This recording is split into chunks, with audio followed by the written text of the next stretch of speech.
குழந்தைகளே, நாம் இப்பொழுது பக்கம் எண் 3இல் உள்ள பயிற்சியை கற்றுக்கொள்ளப் போகிறோம். வாங்க. யார் யார் என்ன செய்கிறார்கள்? பேசுவேன். குழந்தைகளே, இப்பகுதியினை நன்றாக உற்று நோக்குங்கள்.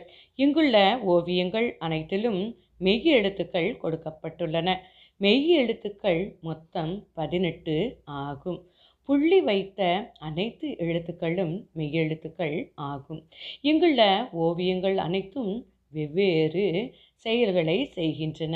வாங்க, செயல்களை வாக்கியங்களாக பேச கற்றுக்கொள்வோமா? எடுத்துக்காட்டாக, இச் தலைகீழாக நிற்கிறார். இதே போன்று கீழே உள்ள அனைத்து படங்களுக்கும் செயல்களுக்கு ஏற்ற வாக்கியங்களை அமைத்து பேச பழகுவோமா? குழந்தைகளே, முதலில் இக், இங், இம் ஆகிய மூவரும் கையில் கம்பை வைத்துக்கொண்டு சிலம்பம் ஆடுகிறார்கள். அடுத்து இத் தலையில் ஒரு குச்சியை வைத்து இரு முனைகளிலும் குண்டுகளை வைத்து சமநிலைப்படுத்துகிறார். இச் என்ன செய்கிறார்? இச் தலைகீழாக நிற்கிறார். அடுத்த படத்தை பாருங்க. இட் 3 சுழி இன் ஆகிய இருவரும் குத்துச்சண்டை போடுகிறார்கள். அதற்கு அடுத்த படத்தை பாருங்க. இன்று என்ன செய்கிறார்? இன்று நடுவராக வேலை செய்கிறார். அடுத்து கீழே வாங்க. இந்து என்ன செய்கிறார்? இந்த் பழச்சாறு அருந்துகிறார். அடுத்த படத்தை பாருங்க. இப் ஆசிரியராக கரும்பலகையில் வாத்துப்படம் வரைந்து சொல்லிக் கொடுக்கிறார். இ, இர், இல் ஆகிய மூவரும் வகுப்பறையில் அமர்ந்து கவனிக்கிறார்கள். அடுத்து ஏர் தலையில் வாளியை கவிழ்த்தியிருக்கிறார். அடுத்து கீழே வாங்க. இவ், இல், இல் ஆகிய மூவரும் ஓட்டப்பந்தயம் ஓடுகின்றனர். இதில் முதலாவதாக இல் ஓடிக்கொண்டிருக்கிறார். அடுத்து இன் கையில் வெற்றி கோப்பையோடு நின்று கொண்டிருக்கிறார். குழந்தைகளே, இப்பகுதியில் உள்ள செயல்களை வாக்கியமாக பேச தெரிந்து கொண்டீர்கள். நீங்களும் உங்கள் பாடப்புத்தகத்தில் பக்கம் எண் 3ஐ எடுத்து இப்பகுதியில் உள்ள செயல்களை உங்கள் பெற்றோரிடம் பேசிக்காட்டி மகிழுங்கள். குழந்தைகளே, அடுத்ததாக பக்கம் எண் 4இல் உள்ள நில், கவனி, செய் என்ற பயிற்சியை செய்ய போகிறோம். வாங்க, பயிற்சி பகுதிக்கு செல்லலாமா? குழந்தைகளே, படங்களை நன்றாக கவனியுங்கள். முதல் படத்தை பாருங்கள். இங்கு யானையும் முயல்குட்டி ஆகிய இருவரும் நண்பர்கள். இவர்கள் காட்டின் வழியே நடந்து கொண்டிருக்கிறார்கள். அடுத்த படத்தை பாருங்க. இவர்கள் வரும் வழியில் ஒரு வாடிய செடியை காண்கின்றனர்.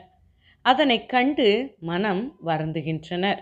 உடனே முயல் ஓடிப்போய் ஒரு சுரைக்காயை எடுத்து அதன் மேல் பகுதியை துளையிட்டு அதில் உள்ள விதைகள் அனைத்தையும் எடுத்துவிட்டு கொண்டு வருகிறது. யானை என்ன செய்கிறது பாருங்கள். யானை நீர்நிலையில் தன் தும்பிக்கையை கொண்டு நீரை உறிஞ்சி கொண்டு வருகிறது. அடுத்த படத்தை பாருங்க. இங்கு யானையின் மீது முயல் அமர்ந்து அந்த சுரைக்காயை அந்த வாடிய செடியிற்கு மேலே உள்ள கிளையில் கயிறை வைத்து கட்டுகிறது. யானை தன் தும்பிக்கையில் உள்ள நீரை கொண்டு அந்த சுரைக்கூட்டினை நிரப்புகிறது. அடுத்த படத்தை பாருங்க. இங்கு யானை தன்னுடைய தும்பிக்கையின் உதவியுடன் ஒரு சிறிய குச்சியை கொண்டு சுரைக்கூட்டின் கீழே ஒரு துளையை இடுகிறது. சுரைக்கூட்டில் துளையிட்டால் என்ன நடக்கும்? குழந்தைகளே சொல்லுங்க. சுரைக்கூட்டில் உள்ள தண்ணீர் அந்த துளையிட்ட ஓட்டை வழியே கீழே கொட்டும். இங்கே வாங்க, அடுத்த படத்தை பாருங்க. இப்போ என்ன ஆயிருக்கு? அந்த துளையிட்ட அந்த சிறிய ஓட்டை வழியே தண்ணீர் செடியில் விழுந்து அந்த வாடிய அந்த செடியானது நன்கு தளிர்விட்டு மலரை கொடுத்திருக்கிறது. இறுதியில் முயலும் யானையும் மிகவும் சந்தோஷமாக அவர்களுடைய இருப்பிடம் செல்கிறார்கள். குழந்தைகளே, இக்கதையிலிருந்து நாம் அறிந்து கொள்வது இயற்கையை பாதுகாக்க வேண்டும். மரம் செடிகளை வளர்த்து மழை வளத்தை பெருக்க உதவுவோமா? குழந்தைகளே, அடுத்து நாம் கற்ற பகுதியில் இருந்து கடின பதங்களை படிப்போமா? கடின பதங்கள்: யானை, யானை, யானை. முயல், மு யா இல், முயல். தண்ணீர், த இன் நீ இர், தண்ணீர். சுரைக்காய், சு ரை இக் கா இ, சுரைக்காய். மலர், ம ல இர், மலர். குழந்தைகளே, கடின பதங்களை நன்றாக கற்றுக்கொண்டீர்கள். அடுத்ததாக விடையெளி பகுதிக்கு செல்லலாமா? விடையெளி: 1.